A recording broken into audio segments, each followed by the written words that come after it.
Animation is notorious for being the most demanding aspect of game development. But what if I told you we could cut costs by 2/3 and still maintain quality? Obviously, each game has different demands for animation. Some have a big animation scope, while others have a smaller one. But every game needs animation. Great animation can really make a game or break it if it's bad. Game animations are either keyframed, which means animated by hand, or motion captured, which means captured with a real-life actor. But both methods are hugely time-demanding and costly.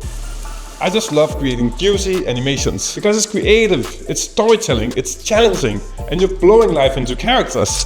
Seeing all the pieces come together and the end result is like, eating a burger for the very first time. I worked as a freelance technical animator for more than a decade on AAA to indie games, and I noticed a lot of areas that we can improve to simplify animation production while maintaining high quality. When I first got hired at a AAA game studio, I was super excited because I got to work with the best of the best. But it wasn't what I expected, and it really killed my enthusiasm. I ended up spending a lot of time in irrelevant meetings, playtesting the game and waiting for feedback. I'm not even a playtester. My time could have been spent much more efficiently working on rigging or animation, but I ended up spending almost half of my time with fluff.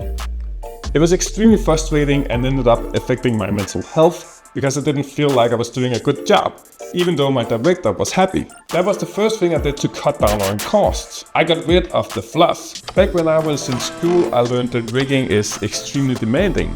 It took weeks to create a rig, and it felt like quality needed time. But I found a hack.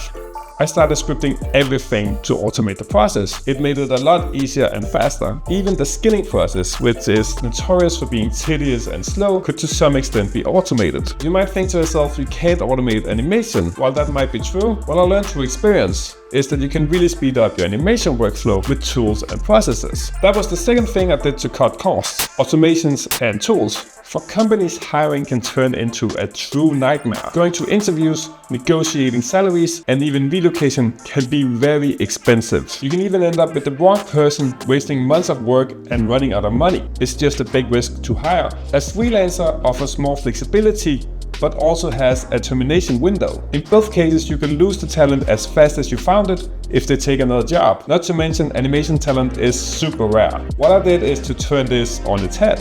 You get flexibility by being able to cancel or pause my subscription service at any moment. The price is just 1/3 of what an animator at my level would actually cost. I provide unlimited rigs, animations, and revisions. It's very easy. You just sign up and get instant access to my platform. Then you submit a task. Within 48 hours, I work on the task and send it back to you. Then you can give feedback on the animation and the rig as much as you like. I won't stop tweaking until you're happy. It's very transparent with a fixed monthly price. You don't need to negotiate salaries or be worried about unknown cost. You can see everything on my website. For some, the price can still be intimidating. Therefore, I have also been working on a pay-as-you-go product that would be around 15% of the subscription price. Please contact me if that's something you would be interested in, even if you don't have a budget. I also offer free animations and a newsletter on my website. Check out my showreel to see my most recent work and to get an idea about what to expect, or go to the website and check out the prices, link below.